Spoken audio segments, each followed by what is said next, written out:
అందరికీ నమస్కారం.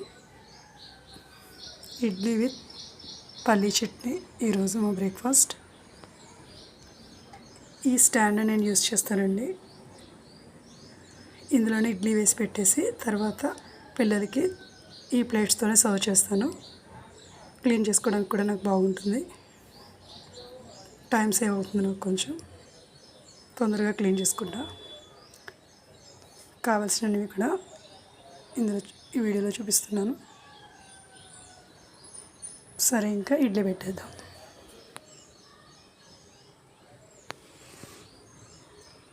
వాటర్ వేసుకుని ఇడ్లీ పెట్టుకుందాం. ఈ స్టాండ్కి మొత్తం 5 ప్లేట్స్ వస్తాయండి. పిల్లలకైతే ఒక ప్లేటు, పెద్దవాళ్ళకైతే 2 ప్లేట్స్. చూసారు కదా, ఇలా పిండిని వేసుకొని స్టాండ్ అనేది సెట్ చేసుకోవాలి. ఈ రకంగా క్లోజ్ చేసి పెట్టుకొని ఇడ్లీ అనేది పెట్టేయడమే. 10 minutes అయితే ఇడ్లీ కుక్ అవుతుంది.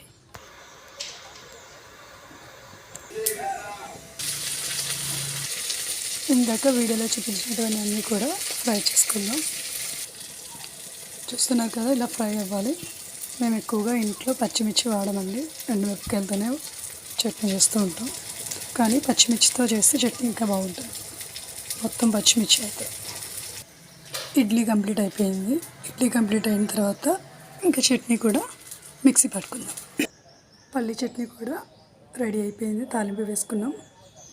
చూసారు కదా, ఇడ్లీ కూడా కంప్లీట్ అయింది. ఇప్పుడు సర్వ్ చేసుకుందాం. ఇందులో వేడివేడిగా ఇడ్లీ కారపొడి వేసుకుని నెయ్యి వేసుకుని తింటే చాలా బాగుంటుంది. అలాగే కారపొడి పల్లీ చట్నీ విత్ సాంబార్తో కూడా టేస్ట్ అనేది చాలా బాగుంటుంది. అంతేనండి ఈ వీడియో.